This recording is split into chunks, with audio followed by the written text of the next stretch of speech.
Hello. Welcome to this session on sustaining U.S. influence amid declining economic dominance. My name is Liz Rosenberg, and I direct the Energy Economics and Security Program at CNAS. If you didn't hear me introduced in the panel just before this in the main stage before lunchtime, but we're very glad to have you all with us here. I know you're still eating your lunch. That's excellent. You should continue to do so as we get our panel started. I'm just going to start briefly by introducing our speakers and our moderator. Excuse me. And then I'm going to turn it over to our moderator to kick off, to frame the conversation and to kick it off. I'm sure it will be very lively. And in addition to hearing from our panelists, we'll also involve you all in this conversation. So do think of your excellent questions to ask the tough ones to our experts who are here today. So our moderator is Sean Donnan, World Trade Editor at the Financial Times. We're very honored to have you here, as we are with our other speakers today. To his left and my further left is Dalip Singh, who is Chief Economist at SPX International, which is a global investment firm, also an Adjunct Senior Fellow at CNAS. And on my far left, last but not least, Heidi Kribo-Redeker, CEO of International Capital Strategies. These our guest speakers are both people who have worked inside and outside government on economic and national security issues. They are very well placed to handle the tough questions facing us today in this topic. So, Sean, let me turn it over to you, and thank you. Great. Thank you so much, Liz. I usually start off these things by warning people that you have a responsibility out there in the audience to help drive this conversation. We're going to be turning to you later on for questions, and I hope that they will be provocative and testing of our two colleagues up here. I also tend to warn these things by saying I'm Australian, and that means that if this gets boring, I'm going to start talking about cricket. And that's probably not the subject you're all here to hear about today. These are not boring times in the international economy or when it comes to pondering the question of economic leadership and U.S. economic leadership. When I first started writing about trade about 5 years ago, I sat down with Martin Wolf, who's our chief economic commentator, and we had lunch, and it was kind of an audience for me with the FT's great man, and he said, "Sean, you've made a terrible mistake. You're about to write about something, trade and globalization, that really there is nothing going on in the world. This is everything has been handled. The Uruguay round took care of everything. Tariffs, who talks about tariffs anymore? And trade wars, we haven't had those in years." And I said, "Yes, Martin." And of course, I went home and I said to my wife, "I think I've made a terrible mistake." And now, of course, she's trying to get me to stop talking about tariffs with the kids, which is, and I'm trying to get them very interested. We recently watched Ferris Bueller's Day Off, which is a trade geek's favorite film, simply for the references to Smoot-Hawley and so on that are in there. So that's enough about me. I'm really excited to be here with you. Have their bios in the papers, so I won't give you the full resume. But Heidi Kribo-Redeker is an adjunct senior fellow at the Council on Foreign Relations and CEO of International Capital Strategies. She also was, I believe, the first chief economist at the Department of State. And Dalip Singh, who is here with me, was formerly acting assistant secretary of the Treasury for Financial Markets. He is now an adjunct senior fellow in the Energy Economics and Security Program at the Center for New American Security, our hosts here today, and chief U.S. economist of SPX International. Heidi, why don't we kick it off with you?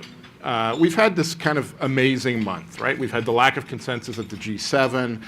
We've had Canada emerging as a kind of a strategic rival, it looks like, or certainly a rhetorical rival of the United States recently. We've seen actions on tariffs with China. We're talking about not just the possibility of a trade war, but clearly the early days of a trade war. Just this morning, John Bolton's office announced that he would be heading off to Europe and to Moscow to talk about a meeting with Vladimir Putin, setting one up with the president.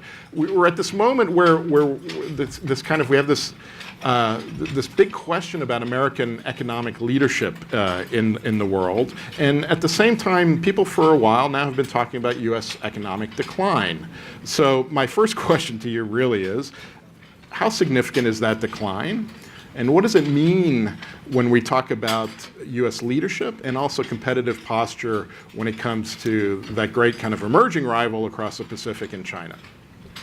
So we're going to try and make sure that we don't, pivot to cricket and keep it a little bit not combative, but interesting up here. You're right. What we've seen is really shaking at the foundations of the global, the international global liberal economic order that the U.S. Spearheaded and created and led for nearly 70 years. So this is pretty monumental stuff. When I think about the focus at the State Department on economic statecraft, this is not what it was supposed to be. This has turned into a morphing of a sense of national security and economics together that's turned into a Frankenstein, quite frankly. I do see that there obviously is a path that keeps the U.S. in a leadership position. We are, on a relative basis, declining in terms of GDP. We're about 25%. China's still at about 15-16%. But the real idea is that our strength, and we have to get back to this, our real strength is in our multilateral reach and our ability to put rules, systems, orders, and institutions together around what is the rest of the global economic system. And if you put North America together with Europe, and you add in Japan and Australia and South Korea, you get about 60% of global GDP versus China's 15%. So there is a huge capacity to make sure that we create a place for us in the future. If we will continue to see a rising China, but to the extent that we can actually make sure that that place 20 years from now, 40 years from now, is a place that we know we can compete and do extremely well, that's what we should be aiming for right now. And the way to do that is with the rest of the global liberal economic order, not to destroy it, to pull it together, reshape it, make it more effective, and do it now. So Dalip, I'm going to presume that you agree with all that.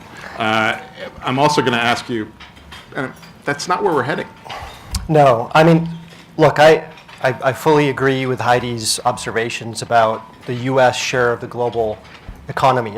It's not what it was, and it's not going back there. But I think we have to recognize part of why the U.S. is flexing its muscle so much is that shifts in global finance don't move in parallel with shifts in the global economy. And here I'm coming to the role of the dollar. Right. The dollar is like the operating system of the international financial system. It benefits from tremendous network effects. And it's very costly not to be in that network, and it's very valuable to join. This administration recognizes the leverage in economic statecraft and foreign policy that comes from the primacy of the dollar, and it's using it. And I don't think it's easy to displace the dollar because of overuse. I think that would require a long series of unforced errors across multiple political cycles to erode perceptions of the U.S.'s institutional strengths. So the reason the dollar has primacy is people still think they can trust the U.S. rule of law, corporate governance, effective regulations, deep and liquid capital markets. Those strengths don't disappear quickly, and they don't disappear because of a particular administration. We could talk about other forms of economic statecraft which aren't as powerful. I think trade is one of them. The risks there, to me, are much more symmetric because the U.S. doesn't command a share of the global total that's more than what we see in China, and Europe has a much higher share. Right. But when it comes to the dollar and using sanctions that can take away access to the dollar, this is a tool that I think has a lot of staying power. And it's part of the reason why it's going to continue to be used. And I would take. I think if you're looking in the short to medium term, then there is a lot of there's a lot of reason to take comfort in the strength of the dollar and the role of the dollar. But just to play devil's advocate, China has made at the most senior levels decisions that are going to push forward a deepening of the renminbi capital markets. So they're trying to develop that deep and liquid market in securities that the U.S. has always had as a treasury market, as the dominant benchmark for for the global safety security. It's making moves in opening its financial system, moving towards a market-based currency at some point. It's taking this very seriously. And the one thing I would say is that everyone who deals with the Chinese at this point says, okay, you don't understand, they have the A team. It's the A+ team, actually, in all of the economic positions right now. And they are going to make very big decisions and move forward with them to try and counter exactly what you're describing as our underlying strength. And it's more than just the dollar. It's the system of transfers of payments. It's the linking of a renminbi commodities and oil-linked contract. It's sort of these varying pieces of the puzzle that create what will probably start more as a regional system. They're way ahead of us in mobile financial transfers and payments right now. So I would say being sanguine and saying, no, we're fine, because the dollar is the global reserve currency, is just, it's a big risk to take. But the renminbi is like a tiny portion of global transactions right now, right? Well, it is, but their sovereign bonds are about to join the Barclays Ag, which is the index of bonds that fund managers around the world need to actually invest to basically position themselves against the Barclays Ag. And that's something that's meaningful, way off of the radar screen of a lot of people, but it's meaningful. So can I just jump in on this? Because one way to think about this question is to just walk through a few numbers on how widespread is a currency's usage. And by usage, I mean, is it used to save? Is it used to borrow? Is it used to transact? And if you look at the current dollar share of the global total on those measures, it's about 63%, 62%, and 40%. For the renminbi, it's somewhere between 0 and 2%. That's not to say they can't raise their share, but they are undoubtedly going to try. The biggest question mark I have is, are they willing to give up the control that's required to do so? Because if the renminbi became a bona fide reserve currency, it would mean that China embraced rule of law. It would mean that they truly had transparent regulations. It would mean that they were willing to have market forces dictate economic outcomes. And here I'm skeptical that this leadership of China, not because of a lack of know-how or capability, but because of a lack of political will, I'm skeptical. So we are supposed to be disagreeing on it. So I agree with you on that. I'm just flagging that it's a risk to be sanguine in a long-term strategic perspective. It's a risk to take. But that's the greatest asymmetry here, right? It's you talked about political cycles, and if what we see now, the policies that we see now, last for more than one political cycle or more than one presidential term, then we're in a different game than we are now. And the Chinese think long term in just a very different way, and it's a much more strategic rather than a kind of daily tactical policy shop. It feels like, at least from afar. Let's back way up. Let's leave the dollar there for a second, and let's ask this question of how enduring is what we're seeing now likely to be? In other words, in terms of the U.S. economic leadership in the world, and what are the strategic consequences of that? And not just economic strategic consequences, but security consequences, since we're in a security sphere here. A lot of people talked about the ripping up of the TPP as a great strategic mistake. We talk about the G7 and what happened up in Quebec recently as a kind of an amazing moment in terms of blowing up an alliance that's been there for decades economically. But so is what we're seeing now, is this kind of temporary? Is it fleeting? Or is it kind of something that's going to last and carry consequences for some time? So I just got back from a couple of weeks in Europe where I got a lot of questions about, we can see Europe pulling together with Canada and Japan and actually making the effort to really make sure that institutions and norms and the rules of the road, that we all push forward, and we're going to do it without you. But we think that 4 years, this can sustain, but 8 years it can't. And one of the big reasons that I think that we have that we have a challenge with the way that this president is operating is that if we don't play by the rules, it really gives no incentive to any other countries to play by those rules. So refusing and being unwilling to adhere to rules and norms, I think it could be words on a communique, but they're actually really important words on a communique because these rules we put in place. Now, early signs, EU is taking a step to at least move forward to try and make the WTO more effective and update. I don't know where they're going to go with that, but I think it's a positive sign. I think it was positive that Japan took a lead on going forward with TPP without the US and leaving the door ostensibly open for the US to come back.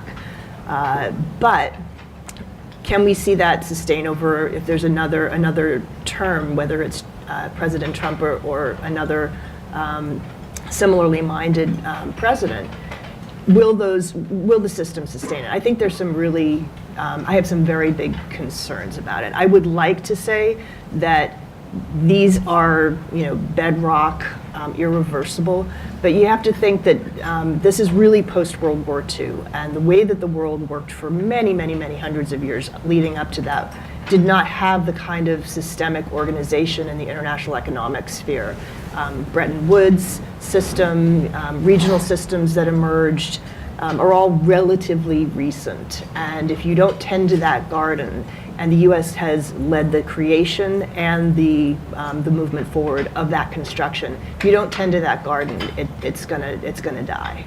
And it's worth remembering that these institutions are the result of a great security event, right? And 2 world wars and so on. Delete. Yeah, I was just thinking about how long this takes to lose primacy, to lose our status, and I think some of the dynamics are linear and some are nonlinear. I mean, I think it takes a while for institutions to decay. I very much take your point, Heidi, that a 2-term Trump presidency probably has much more damage than just 2x. It's x to the nth. It's something geometric. But that takes time to really sink in. I think about our innovative capacity. So what is innovative capacity? It's about, if you think about the ingredients of it, how do we create knowledge? How do we share that knowledge between universities and businesses and the government? To what extent do we have a risk-taking culture, a sound risk-taking culture? Do we still have entrepreneurships and startups and so forth? I think those are also, those advantages are intact, and if they decline in a linear way. It's really in the financial realm where you can see nonlinearities. If you think about how do financial centers or economies lose their primacy, it tends to be when you reach tipping points in terms of your currency. It no longer is the primary reserve currency, for example, and when your debt no longer is risk-free. So when there's a shock to your economy, you pay for it with higher borrowing costs. You recall in 2011, when the US was downgraded by S&P, our borrowing costs went down and the dollar strengthened. Now, once you lose that, things change fast. And then the last thing I would say, which is probably more of a nonlinear dynamic too, is when you lose your story. If we don't restore from within, and we have all these potent forces that we know about, economic insecurity, social displacement, loss of dignity, feeling that the system is rigged, If those forces fester and we continue to have political upheaval, you begin to lose the soft power, the ability to attract ideas and talent and goodwill, and that could very well be nonlinear too. So I think it's a mix, and it's worth watching all of them. So I'm gonna channel a man called Peter Navarro right here. Some of you know who that is. White House senior advisor on trade, and his argument is that this is all about what this administration is doing. It's all about economic primacy. It's all about defending the future. It's all about the innovation wars. These tariffs against China are in retaliation for years, decades of theft of intellectual property by the Chinese. This is about finally forcing change in China to kind of rebalance the relationship. The investment controls that they're going to release next week, they're going to release a series of investment controls. That's about making sure that China can't come in and just buy up the kind of, as he called them yesterday or the day before, the crown jewels of American technology and ship them back to Shanghai. Why is he getting this wrong, Heidi? Or in your mind? So the focus on China as an actual economic national security threat, I think, is real. And I do think that it is that the IP theft, the technology transfer, the not playing by the rules that has gone on for a very long time is something that that we do need to take very, very seriously. Overcapacity. I mean, there's a very long list. Here's how not to make that actually effective. Completely alienate all of your other best friends in the world who are facing exactly the same challenges to their steel production from Chinese overcapacity, to their IP theft concerns, to their challenge of wanting to maintain their own innovative capacity and not have it be purchased. Here's what you do. You slap national security-based steel sanctions on them right off the bat when China at that point is only 2% of our imports, and you go after Japan and Canada and Brazil and South Korea and Germany with tariffs for national security reasons. That is mind-boggling to me. So I think that one of the bigger risks is that we have played this very good hand so poorly that we're going to miss out on the opportunity to actually gather around like-minded countries and go after what I think are really serious national economic and security challenges vis-a-vis China. Philippe? So I guess I largely agree. I think the strategic threat is real, and we're responding in a way that's really counterproductive. But let me step back, because I think Made in China 2025 is their plan for becoming a high-tech economy. And I don't think China's motivation is problematic per se. I mean, what they want to do is to avoid the middle income trap. Mm-hmm. So you're a developing economy, your incomes rise, your wages rise, you price yourself out of export markets. So they're trying to shift from a low-wage, labor-intensive model to a highly productive and high-tech model. Which, it should be said, is what the U.S., the World Bank, and Yes. others have been saying for years they needed to do, right? Yeah, and the method would be okay. If this was just about boosting innovation through R&D and competitive risk-taking, that would be fine, actually, because they would become more productive. Productivity means more output at lower prices. We would benefit from lower prices.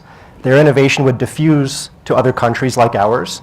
Our standards of living would rise. That was the Industrial Revolution, that was the ICT boom, but that's not what this is. This is a more coercive form of high-tech mercantilism. So Navarro's not wrong about that. We're talking about appropriating US technology.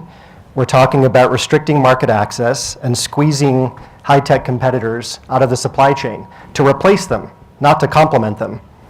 And what makes it, so that's a problem from a market principle standpoint. It's also a geostrategic problem because many of these technologies are dual use. They have a military purpose. So we have a strategic threat. We need a much more strategic response. We have a tactical response. Trade deficits are totally beside the point. And so this business about tariffs, I think, is is deeply flawed. I mean, a strategic response would be exactly as Heidi says, joining with Europe, joining with Japan, joining with Korea, enforcing global norms and a race to the top. This was TPP. And it would mean defensive measures at home, investment restrictions, export controls, enhanced CFIUS processes, and then offense at home, more R&D, removing structural rigidities, taking care of our innovative capacity. That's the kind of response we need. It's definitely not what we're getting. So I'm going to channel another member of the administration now. I'm getting good at this. Wilbur Ross. He's a little harder to channel, but yesterday up on Capitol Hill, he had a pretty combative hearing with the Senate Finance Committee, but he made a couple of points that were interesting. On the steel and aluminum tariffs, for example, he said, yes, this is absolutely about taking on China, and by doing this to our allies, we have actually forced them to finally take their own tough actions against China, impose their own tariffs against China, and so on. And there's an argument in the administration that, and you hear it from Wilbur Ross and Navarro as well, that this also gets into the bigger global trading system. You know, the goal here, Wilbur Ross said yesterday, was not to have tariffs in place and a trade war forever, but the force of the type of move to free trade that we have never dreamed of beforehand and that never been thought possible beforehand. And this gets into a little bit what the president was dropping at the G7 when he said, hey, why don't we just have a G7 free trade area? We'll just drop all our tariffs. Can we all agree to that? And it didn't quite come off that way. But that's the goal, the stated goal from the administration. Why is that so wrong? So I think, ironically, that idea at the G7, I know you actually wrote a piece about this. I did. You can read it, www.ft.com. But it's, the problem is that trade is so detail-oriented, and there are histories of trying to negotiate these agreements to get down to lower, to lower trade barriers. And there's an element of if we blow up the system completely, then we'll get something better on the other side without having any idea what that's going to look like. And so if you had an administration that came forward and said, we need to completely redo the WTO. It is not effective. It's not taking leadership in terms of new types of trade agreements. It's only an adjudicating body right now. Let's really double down and make the system better, or let's create something else. And here's what it's going to look like. What do you think? But I don't see any inkling of a plan of what happens on the other side of the creative destruction that seems to drive this administration, particularly on the international economic side. The theory of going bilateral, I mean, what does that mean? We don't live in that world. But if you come up with a plan of let's make the system more effective or create new bodies, and here's what we think should happen, then you have the start of a conversation. But I think we're just at the blowing up stage, and I think that's very concerning.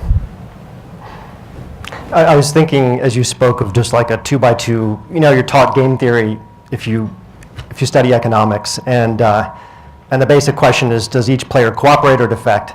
And this zero tariff concept is if everybody cooperates, and you're taught the only way that's possible is if you trust each other. Right. And so for this to actually materialize, countries would have to trust, first of all the other parties to the agreement, and then they'd have to have enough political capital to take on vested interests within. So to me, it's just totally fanciful, and you blow up the economy in the meantime. Yeah, and I think, one of the things that we haven't touched on is that in walking back from so many different agreements that we'd already signed up to already, we've lost the trust of the international community to a very large degree that we're good for our word. And that means a lot. If you're going to be looking to put new structures, new agreements, anything that is, particularly within the international economic space, in place, you need to have the U.S. ready to commit and be there and stand by what it signs up to. Yeah. So I'm just going to share another little story here. So yesterday I woke up and to an email from my editors, which is always pleasant, saying the Wall Street Journal has this really interesting story, which is always pleasant because they're a competitor, saying that the German auto industry had agreed to, was sending a message to the White House that it wanted to talk about eliminating transatlantic auto tariffs. And that the ambassador to Germany was on his way back to Washington and was carrying this message there. And so we thought, oh, that's interesting. That would be a big deal. This might be the thing that solves the transatlantic trade war. So we put in some calls. Our folks in Berlin and Frankfurt and so on called things. And what we think happened is that the German auto industry told the ambassador essentially what had been their position for years, which is, yes, we'd love to see a reduction of transatlantic tariffs, and that includes, by the way, the 25% tariff that you and the U.S. have on pickup trucks that come in, and that this was a position that they had been working towards as part of the Transatlantic Trade and Investment Partnership, which was the great EU-U.S. negotiation kicked off under the Obama administration. And so on. So they were kind of surprised that this was read as an offer, and it kind of got into, for me, it got in a little bit into this administration and how they're operating right now, and how they're starting. Sometimes it seems like from what they feel like is zero and not studying the history or what came beforehand. I don't think, by the way, we're going to go to transatlantic, zero transatlantic auto tariffs anytime soon. And not only that, Germany doesn't have the capacity or the power right now to negotiate on its own because it's a member of the EU and has given the EU trade powers, and the EU would want this to be part of a bigger, broader negotiation, which, by the way, is what would be required under World Trade Organization rules. So it's not quite that simple, but it gets you into a little bit the kind of the world we're living in today, where kind of ideas get floated, and we have to bat them down sometimes. Leverage. This president's all about leverage. I've read The Art of Deal. I haven't read all of it, but I've read parts of it. It's all about leverage, creating leverage in negotiations, and so on. And the argument is that's exactly what he's doing with China, with these tariffs. If you look at China and you look at these two economies right now, who's got more leverage? Who's going to win this trade war? Not just in a bilateral sense, but with the world alongside it. Who's going to bring the world with it? Do you want me to start? Do you want to go, Dilly? Sure. So I think there are asymmetries here, and the economics, to my mind, clearly favor the U.S., but the politics clearly favor China. So on the economics, I talked about the dollar. Because the dollar is the unrivaled reserve currency of the world, we can absorb a shock better than anyone else, and we can deliver a shock like no other. I talked about absorbing a shock before in the downgrade, but recall there are I think upwards of $10 trillion. Can we turn I think that I've got a down, problem or can we, with the. Do you want to maybe move it down your tie? Is that Is that better? Yeah. Okay. There are upwards of $10 trillion of dollar-denominated debt out there, which means if the U.S. restricts access to dollars or cuts it off in any way, you have tremendous leverage. China does not have a bona fide reserve currency in my mind. When things go wrong, as they did in 2015 and 2016, their currency weakens substantially, and they see capital outflows, usually in a negative feedback loop. So the dollar is a major asset for the U.S. The renminbi is a major liability for China. On trade specifically, I think this again favors the U.S., just in terms of numbers. Exports are 20% of China's GDP. The U.S. accounts for 20% of China's exports. So that's 4% of GDP from the U.S. In the U.S., exports are 12% of GDP, and China accounts for 5% of that total. So China has about 7 times as much to lose as we do. If you look at the supply chains, I would say that the stuff we supply to China's supply chain is a lot more valuable and difficult to replace than what they supply to us. Most of what we buy from China, apparel, furniture, toys, televisions, and even cell phones, we could substitute from other locations. Not without disruption, but it wouldn't be catastrophic. ZTE makes clear that you can have a near-death experience if you're a Chinese company and we cut you off. The other major imports from China that originate in the US are soybeans and aircraft. Those are global duopolies. So you remove the US, there's one supplier left, your prices are going way up. So I think the leverage on the supply chain also tilts in the favor of the US. And then we talked about innovative capacity. I mean, the US is the productive frontier of innovation. China is trying to catch up in a way that's inherently uncompetitive, anti-competitive. But it just speaks to the fact that we have something that China wants. So I think where China has leverage again is political. They can endure, because of their political system, much more economic pain than we can. If they have a lever, it's much more microeconomic. If they might make life difficult for high-profile US companies, and you know the names, that would have a political consequence in the US that we may not be able to tolerate for an extended period. And we're already seeing that, right? We're already seeing that. And that's their leverage, and you can see in the way they design their tariffs. They're designed to hit the agricultural states and the Rust Belt states that elected Trump in the first place. So those are the asymmetries. Economics favor us, politics favor China. And yet, you can look at, from a pure economist view of what tit for tat, what a trade war would look like in terms of who can win.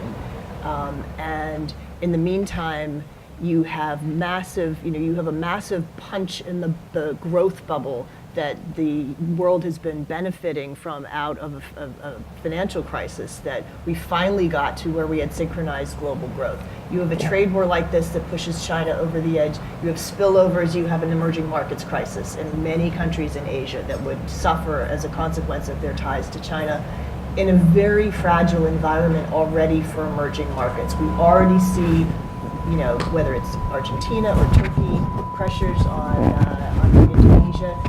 You've got some real stresses right now in emerging markets, and seeing the largest of that, of that bucket, whether you want to call China an emerging market or a developed market, there are many countries that are tied to China that would, I think, risk a pretty catastrophic blow to the emerging world, which is, again, where we actually get a lot of our global growth right now. So I don't see that there is a winner in the situation. We could withstand more, but who wants to be withstanding more when we've just finally, after a decade plus, come out of the worst financial crisis that hopefully any of us will see? I see, extrapolate from that, you do have national security consequences of that. You have weak partners in the emerging world who are suddenly having massive financial crises and can't be there to help, and have a lot of problems that we and then the international community have to step in and provide support for, whether through the IMF or the World Bank or directly. It's just not a good place to be when there are other alternatives to achieve the objectives. I think as a trade geek, I would just argue also that there's one thing that drives some of us nuts, and that's obviously the obsession of the president with the trade deficit as a metric for things. But the reason it drives me nuts is not necessarily the macroeconomic factors and all the other things that drive trade deficits, but it's also because the measure itself is just antiquated and wrong in a world of global supply chains that we have. And Deutsche Bank did a really interesting piece of work just recently, which looked at if you take into consideration U.S. companies' profits that are derived from China and overseas, and you add them into the pie, you get essentially a surplus. It's not economists cringe at this because it's not, it's not, the methodology there ain't right, but it's another measure. The other thing is when you talk about trade and value-added goods, the iPhone example, that iPhone that comes back is, this might be the Chinese listening in, by the way. Sorry, I feel like I'm hurting everybody's ears. You look at the iPhone coming back in. I mean, it's an old trope, but the bulk of the value there is comes to the U.S. In R&D and so on. Should we open it up to the floor? Are there any? We got a mic here. If you wait for the mic, put your hand up. You're gonna have to introduce yourself. I'm going to start on the left on the room, and then we'll come to you guys following that.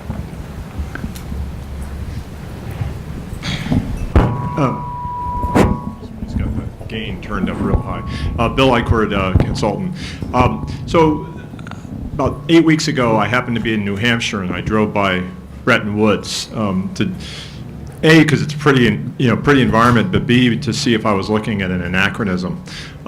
So here's my question on trade, and sort of in light of what you were talking about in TPP.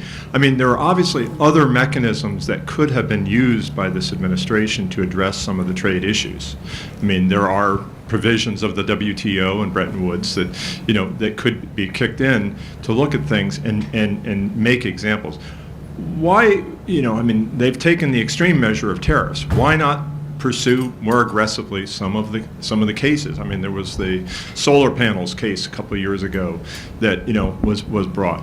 I mean, there are ways to do this, and they're not being used. So, and it kind of goes to this trust factor question of, well, if we're not going to play by the rules, then can we be trusted?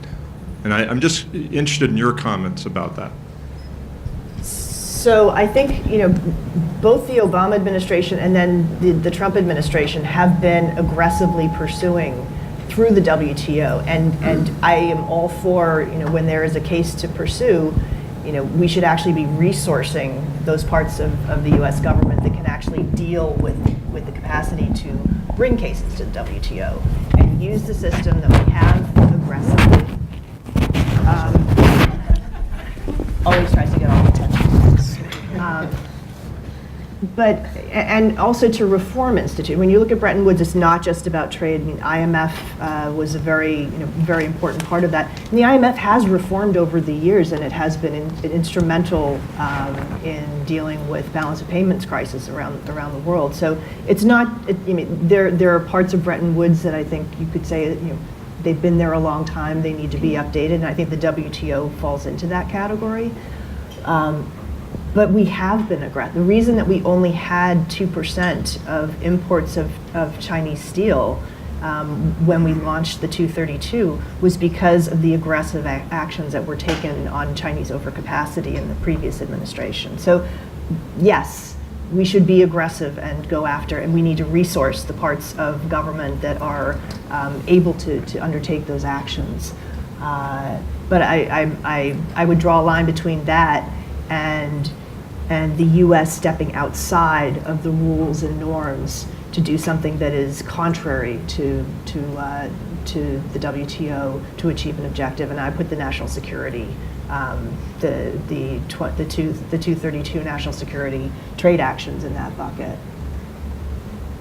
So I'm going to channel another administration member here. Bob Lighthizer in 2010 wrote some testimony to the U.S.-China Congressional Commission, which is really worth reading. He lays out in 10 or 12 pages how you take on China within the context of the WTO. He doesn't want to blow up the WTO, but he argues that the U.S. has not been aggressive enough in testing and pushing the boundaries at the WTO and forcing the WTO to take on China.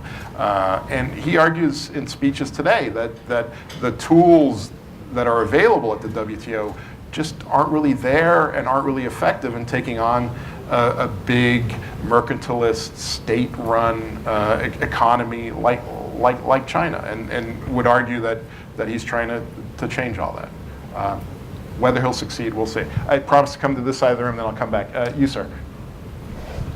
Great. My name is Frank Barone. Thank you very, very much for this great discussion. I'm a financial disruptive technology investor. Heavy, big time, right? Been at it for a long, long time, as you can tell by this gray hair. And what I'd like to propose as a discussion for a moment here in the following area. We live in tremendously disruptive times, driven significantly by financial technology enhancements. Even Jamie Dimon has now begun to open up and listen to what's going on here. And many words you have used, such as trusted, I heard over and over and over again, are inherently one of the major goals of blockchain technologies, which are to be distributed and to be trusted. And now we have a major prototype going on now between Mazars and IBM, handling all of that trade effectively from end to end. And going to this gentleman's question, which he discussed earlier here, if in fact we implement the blockchains on an extremely large scale globally, independent of boundaries and borders, as I've seen it happen within our own banking systems, the need for tangible currencies effectively diminishes dramatically. And right now, I think most of the trading that we're seeing that's candidates for looking at it is the logistics associated with gas and oil is significantly still dominated in dollars, so we're still living off of gas and oil, petro, dollar, so to speak, for a moment here, and many goods are that way. So I would ask you a question that is, everybody else has had to deal with disruptive technologies, why not the policymakers? So I'll start. I'm just going to talk. So if you can't hear me, please just raise your hand. I'm having trouble with technology. So I don't know very much about Bitcoin or blockchain, but I am a skeptic. Yes. Yeah. So one is an application of the other, the distributed ledger technology. But let me speak to Bitcoin as an application of it. So again, coming back to how I at least define a currency, they're used to save money, to borrow money, and to transact. In terms of being used to transact, I can see how Bitcoin could be used widely because it doesn't really require a whole lot of trust. You complete a transaction and your relationship with that counterpart is over. Oh, wait. Yeah, sure.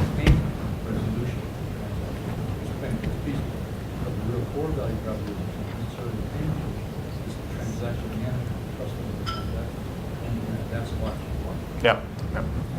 Yeah.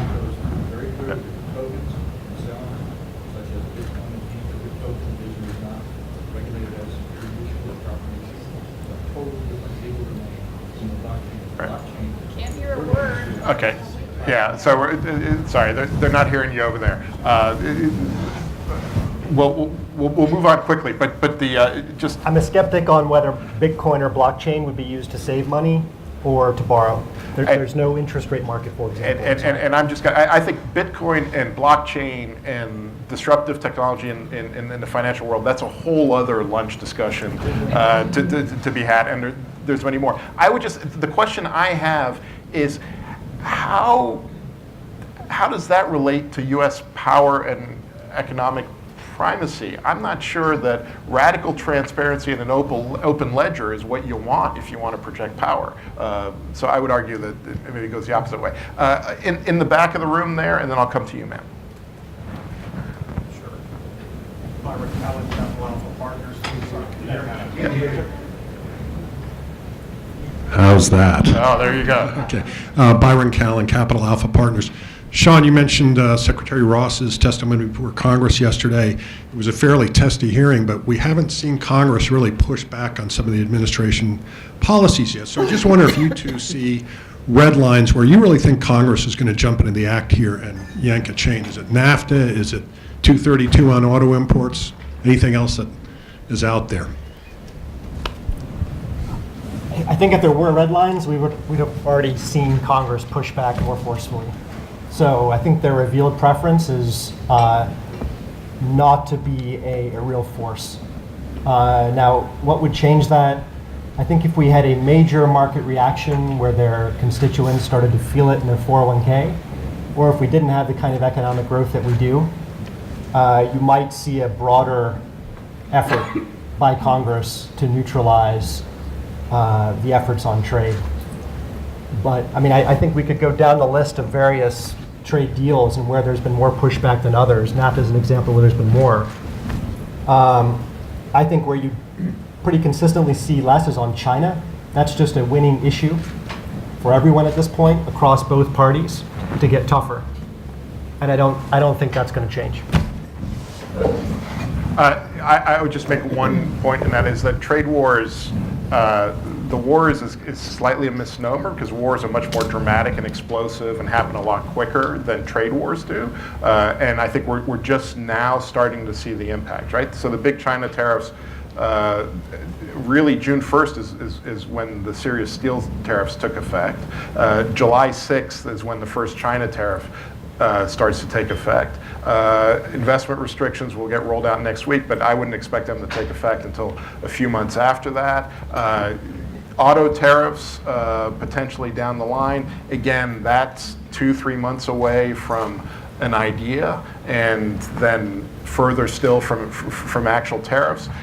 translate that into impact in the economy, and that's when you get the real political reaction and so on. I think for now, the impression I have up in Congress is that there's the ideological free trader purist, Chuck Grassley yesterday saying, what I'm looking at here, Secretary Ross, is a state-run mercantilist economy, not a free trade economy.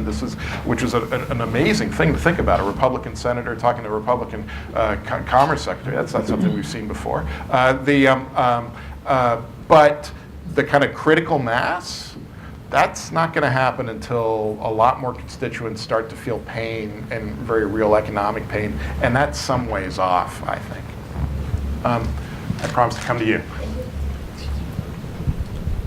Thank you. I'm Jeannie Nguyen with Voice of Vietnamese Americans. Have a question for Heidi and have a question for Dr. Singh. For Heidi, would you talk about the freedom of internet as a base of our values, of the U.S. values and primacy, over the world? We have actually set the world laws and norms in trade for the last 70 years based on freedom of information. So China is pushing the balance, and they are thinking about creating their own zone of data information within their sphere of influence. How do we reject that or protect ourselves in that? For Dr. Singh, how does India come into the big picture with the Indo-Pacific and with the 1.3 billion of Indians and the market to compete with China? Because India is a democratic society, and if the U.S. can work with India to promote our free market there, how does that come into the picture? Two very good questions, just quickly. So I don't spend a huge amount of time on freedom of information and internet policy, but people that I talk to are looking at a future where you have a Europe that has a much higher threshold for data protection and will likely evolve in a way that's separate from the U.S. that has checks and balances, but values free flow of information and has tolerance for a certain amount of data protection, but not anywhere near where Europe is. And China will be will develop its own systems. And in the world of finance, this is also linked into how people are thinking about mobile payments and future financial systems as well. And that's connected with the way that data is protected and information flows in sort of that type of three-zone perspective. I don't know if that's helpful at all, but that's... I've long thought that the biggest trade barrier in the world today is what I call the great firewall of China, which is what has allowed companies like Alibaba to grow up and really gain scale. I also think data protectionism is a future that is kind of very real today already. And I think here in the US, there's a tendency to blame the Europeans or blame the Chinese, but we're seeing it already here in the US in the form of some of the CFIUS decisions, national security decisions that are being taken with regard to Chinese acquisitions here, where personal data and the data that kind of comes with the transaction is a reason to object. The national security implications of Chinese getting hold of a mass of data so I think that is it's a very real possibility here. Not just a possibility, it's a very real thing that's happening right now. Sorry, India, Delhi. I'm not an expert on India, but it seems inevitable to me that India and the U.S. are going to get closer. They share a desire to counter China. They both have massive markets that are appealing to the other country. They share a democratic tradition. But these features have been in place for a long time. The real question is, does India still want to hedge? Historically, they've wanted to hedge. Does that change now? Liz? I'm just going to ask a quick question. A hard security question to you all economic experts, because I know you are fully capable of this. So this scenario, we've been talking about this future scenario, these trends that are going on. Can you talk to us about what it means for the U.S. military? So Heidi, I heard you saying if some of our international friends are weaker, they're not going to be there for us when we need them in a pinch. And what about in a economic struggle between the U.S. and China? Even if the United States has many cards in its hand, it's doing well in this competition. What then for the U.S. military? Are they more active while economic resources are devoted to this particular struggle? Can they rely on U.S. economic tools? What does it look like for the military? So, Please. I mean, I think one of the things that I was struck by when I first moved to Washington in 2007 were the conversations with people who were looking at the economic rise of China and the translation into military and political power that was emerging, and that it had taken the national security community by surprise. I wouldn't say entirely by surprise, but that was what was communicated to me. And what should the military be thinking about? Clearly, whether economies are going through crisis or whether they are strengthening or weakening, enables them to invest in military capacity, and that's something that specifically with China we've seen. And I think you either had a panel or you're having a panel on just that. So that is the most direct. The other is, I think, what Dalit mentioned in terms of dual-use technology and the fact that we do have threats that we're not paying attention to when we have acquisitions of some of these startups that I think the CFIUS reforms are trying to address right now. But I think we have under-resourced our capacity at Treasury and other agencies tasked with this for such a long time that we aren't able to actually do the homework and take the actions that we need, even under the existing CFIUS legislation and laws. So I do think that the economic national security military strength tide is huge, and one that has taken us by surprise in the past when it's come to China. So I'm very aware of the fact that we can't allow it to take us by surprise in the future. We need to be a lot smarter. I think we should be prepared for more frequent military conflict. I think that's the consequence, because if you have a multipolar global economy where each major economy has its own backyard, let's say, sets its own rules, we've seen that before, right? That's the first half of the 20th century. And if you don't have relationships that are anchored in a positive-sum game of economics, your deal space is lower on resolving that conflict within economics, and it's more likely to spill over asymmetrically. So I would say that we're headed for that type of world at the current trajectory. That goes to the freedom of navigation issue as well, and how do we look at the world's largest growing segment from an economic perspective, which is Asia. The freedom of navigation issue is going to increase in its importance. I'm told that we got to close here, but I just wanted to offer one final thought to that, and which is, I keep wondering, and I hear a little bit about this from the national security community, but how, if I'm sitting at DOD or at any of the intelligence agencies, I look at this administration as they try to redefine national security as economic security, or talk about industrial base, defending the industrial base as a primary goal of national security, and how that all melds together. And if I'm willing to kind of go fight a war over intellectual property rules in China, and whether I think that an imported Subaru is a threat to U.S. national security, and that's something I'm willing to start thinking about and again go to war over. Anyway, on that note, thank you so much for sitting through this. I'm glad it looked like a delicious lunch. I guess we get to have lunch at some point. But thank you so much. You just put your hands together and thank Heidi and Dalit. And enjoy the rest of your day. It looks like a fantastic schedule.